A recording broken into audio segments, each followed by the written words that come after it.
जी तो बच्चों हम करने जा रहे हैं एक्सरसाइज 2.4। इसमें सबसे पहले जो चीज़ें ज़रूरी हैं उनको हमने करना है, क्योंकि इस एक्सरसाइज को हम कुछ ज़रूरी चीज़ें पढ़ने के बाद, कुछ लाज हैं उनको पढ़ने के बाद ही हल कर सकते हैं। अदरवाइज़ हम हल करेंगे तो उसमें मिस्टेक का बहुत ज़्यादा चांस होगा। तो इसमें है बेस एंड एक्सपोनेंट। ये वो चीज़ है जिसको हमने अभी पढ़ना है। In the exponential notation, an we call a as the base and n as the exponent or the power to the which the base is raised. इसमें ये कहा गया है कि ये हमारे पास एक दी गई नोटेशन है, इसको हम कहते हैं exponential notation an।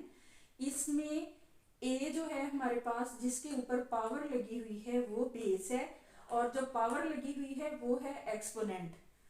Exponent power को कहते हैं और बेस उस डिजिट, उस वेरिएबल को कहते हैं जिसके ऊपर पावर लगी हुई है। बेस यहाँ पे हमने इस एक्सपोनेंशियल नोटेशन में बेस और एक्सपोनेंट की पहचान पढ़ ली है। इसके बाद हमने यहाँ पे कुछ लॉज हैं उनको हमने पढ़ना है, और उनको पढ़ने के बाद ही हम 2.4 एक्सरसाइज को हल कर सकते हैं। ये laws very very important. Number 1 पे है ए की पावर है m और a की पावर है n, और इन दोनों में है मल्टीप्लाई। मल्टीप्लाई जब हम करते हैं किसी भी अलजेब्रिक डिजिट को और उसमें होते हैं वेरिएबल्स की मल्टीप्लाई करने से उनकी जो पार्स होती हैं वो प्लस होती हैं। अब ये हमारे पास वेरिएबल है a, और a के ऊपर एक पावर है हमारे पास m और एक पावर है n। हमने इनको मल्टीप्लाई करना है। हम इसे काउंट तो नहीं कर सकते, लेकिन जब हमने इसको मल्टीप्लाई आंसर लिखना है तो हमने इसकी पावर्स को प्लस के साथ शो करना है। इसी तरह से नंबर 2 पे है a की पावर है m और डबल पावर है इसके ऊपर n। अगर इस तरह का कोई ताल्लुक हो तो हम इसे मल्टीप्लाई करेंगे, मतलब कि हम पावर्स को मल्टीप्लाई करेंगे। हमारे पास बेस तो एक ही है लेकिन उसके ऊपर डबल पावर्स हैं, और उन पावर्स को हम करेंगे मल्टीप्लाई, और इसके आंसर में हम लिखेंगे a m n। इसी तरह नंबर 3 पे a भी हमारे पास बेस है और इसके दोनों के ऊपर पावर है n, और दोनों को इनक्लोज्ड किया गया है ब्रैकेट में, और जब हम इसे ब्रैकेट को हटाएंगे तो जो पावर इसके ऊपर शो की गई है वो इन दोनों वेरिएबल्स के ऊपर आएगी। हम लिखेंगे a की पावर n, b की पावर n।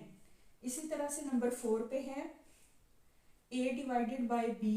अब a और b, a हमारे पास नॉमरेटर है, b जो है वो डिनोमिनेटर है। इन दोनों में डिवीजन का ताल्लुक है, और इनके ऊपर जो पावर है वो है n, और ये ब्रैकेट के ऊपर लगी हुई है। इसका मतलब है कि ये पावर जो है नॉमरेटर और डिनोमिनेटर दोनों के ऊपर शो होगी। जैसे ही हम ब्रैकेट हटाएंगे हम इसी तरह डिवीजन के अमल में ही इसको लिखते हुए हम a की पावर n और b की पावर n को यहाँ लगाएंगे। इसी तरह हमारे पास है नंबर 5 पे a की power m divided by a की पावर n। अब यहाँ पे डिवीजन का ताल्लुक है। अगर हम इस डिवीजन को हटाते हैं या ख़त्म करते हैं तो क्या होगा कि a की पावर m, और नीचे से जो डिनोमिनेटर है उसको हम लिखेंगे नहीं, लेकिन चूंकि हमारी बेस सेम है नॉमरेटर में भी और डिनोमिनेटर में भी, इसलिए हम पावर को माइनस लगा के लिखेंगे m माइनस n। इसी तरह पे नंबर 6 पे है हमारे पास, अगर किसी डिजिट के ऊपर, किसी वेरिएबल के ऊपर पावर जो है वो 0 हो तो फिर उसका मतलब होता है कि वहाँ पे हम 1 लगाने जा रहे हैं। उसका पूरे का पूरा मतलब ही 1 हो जाता है।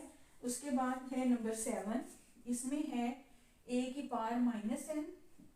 जहाँ पे पावर जो है वो माइनस में लगी हो, पावर माइनस में लगने का मतलब ये है कि हमने डिवीजन को ख़त्म किया है, और इस तरह से उसी बेस के ऊपर ये पावर जो है वो माइनस में हो गई है। अगर हमारा बेस जो थी वो नॉमरेटर थी और हमने इसे डिनोमिनेटर बना दिया है तो भी इसकी पावर माइनस हो जाएगी अगर प्लस में थी। अगर वो डिनोमिनेटर थी बेस डिनोमिनेटर थी और उसके ऊपर लगने वाली पावर जो है थी वो माइनस में थी। अगर हमने उसे हटा के नॉमरेटर बना दिया है तो भी वो पावर जो है वो प्लस हो जाएगी, अगर प्लस है तो माइनस हो जाएगी। ये